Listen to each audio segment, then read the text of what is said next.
Today, we're going to be reading and having a look at some ghost stories. As you can tell by the last few videos that I've done, I quite like horror. It does scare me quite a bit, but I do like it. I like looking at, like I've said, the boiled one, playing some horror games, reading about, you know, paranormal stuff that's happened to people. So I thought, why not have a look at a subreddit, called r/paranormalencounters. As per usual, when I do any sort of horror or paranormal things, it is broad daylight because I get too scared when it's in the dark, and it's not too close to bedtime, so I won't be terrified. Anyway, let's jump into it. 4th floor in the hospital closed years ago, but security experienced this while doing rounds. I love stories about like a haunted hospital or like what's it called, abandoned hospitals and stuff like that. It's very interesting. You need to come to 369 because we're experiencing a ghost. Big time. Literally. Ooh, that would freak me out. Oh no. I mean, it could just be to do with the electricity. Maybe something's going on there. What's that noise?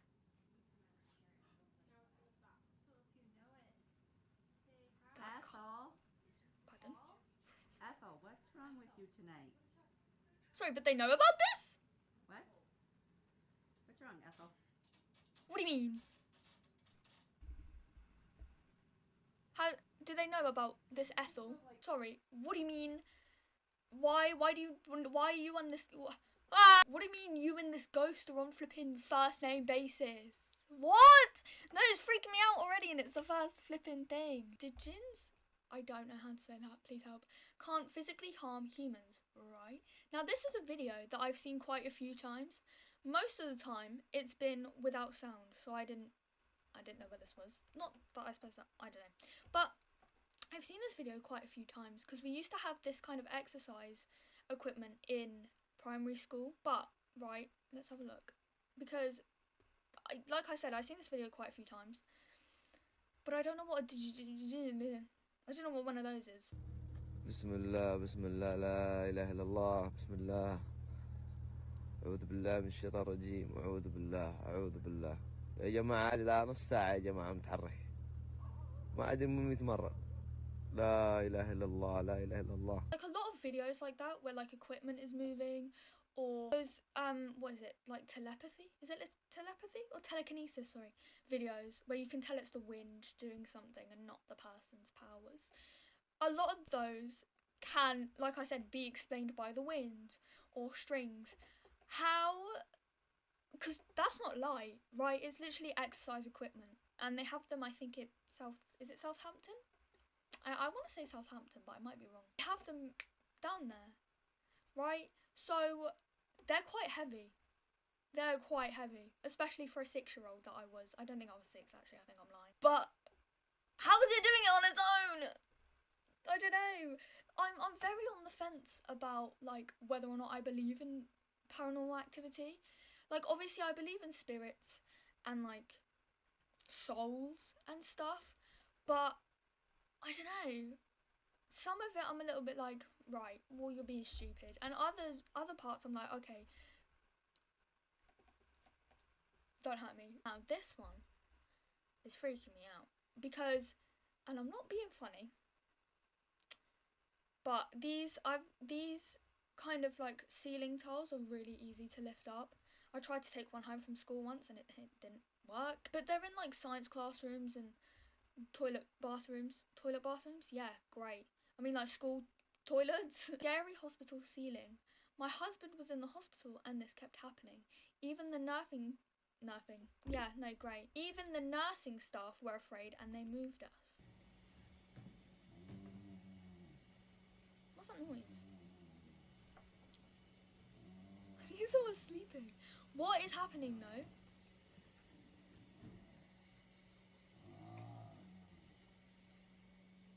That one's a little bit more confusing because, I don't know, like the one we just watched, the one before that, that can't be the wind.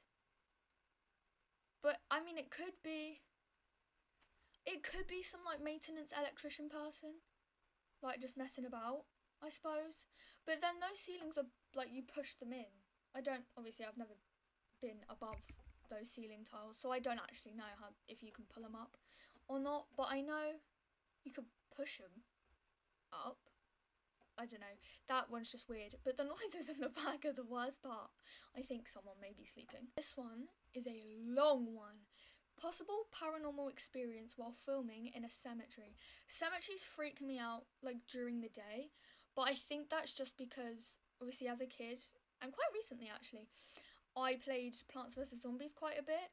So you know how at the start they all come out of the graves of the cemetery across this guy's house or your house or whatever. Obviously that's in broad daylight, so I was a bit like, okay, this is unnerving. But at night time, they're scarier at night time. I've never seen The Walking Dead, so I don't know where they come from in that, but you know, I don't know, that's terrifying. But we're gonna read. Possible paranormal experience while filming in a cemetery.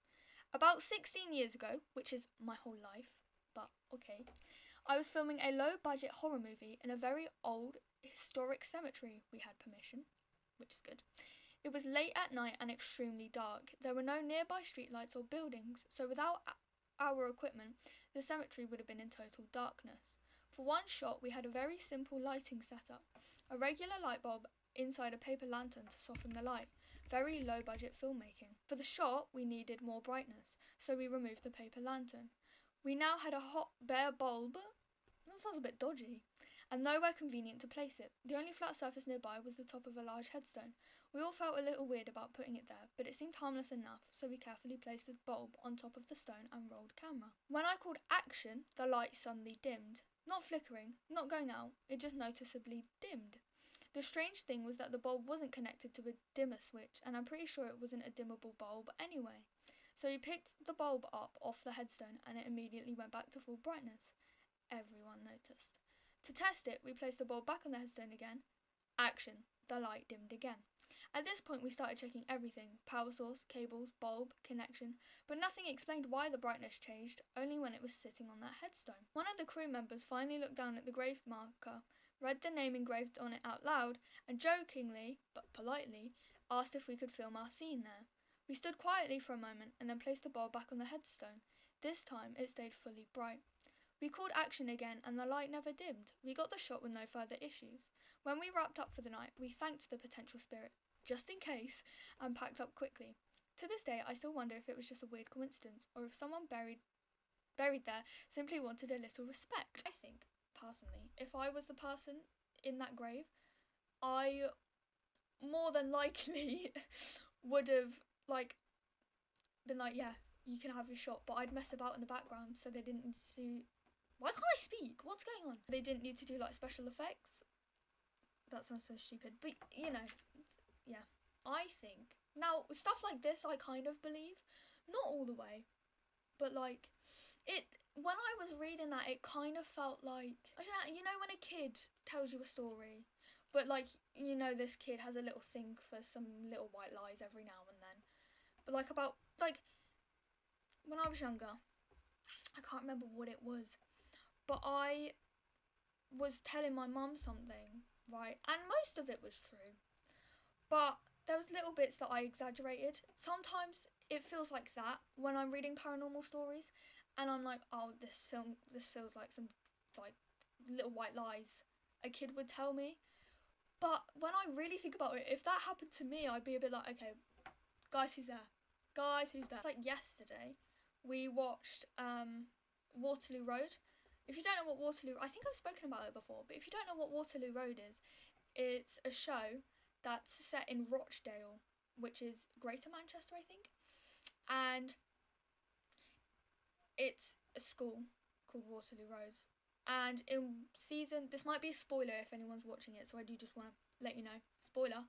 I think it's season 7, episode 20 something. Josh, who has schizophrenia, he starts hearing like people talking and like experience paranormal things, but in the end we're like, oh, it's his schizophrenia. But sometimes it does seem a bit like that. Like, some people will have paranormal experiences and it will just be something to do with their mental health or whatever. But this specific story freaks me out a little bit because I do believe that some of these stories, like this one, I do kind of believe it, but not all the way, if that makes sense. Right, so I've just stumbled across one and I'm genuinely terrified.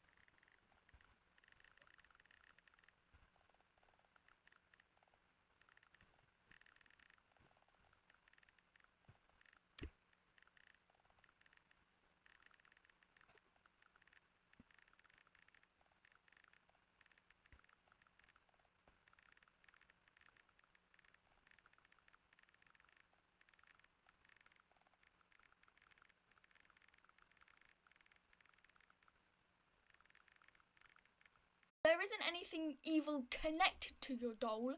Your doll is... what is that? It's like if you were there for the... was it 2021 or 2022? I'm going to say 2022, when Tommy in it moved to Brighton for the first time and he got given this doll. Can't remember what the doll was called. And then it was some like paranormal activity. This is what that reminds me of, right? What do you mean? But as you can see, there is context at the bottom, so let's have a little read. There's more context than I thought there was.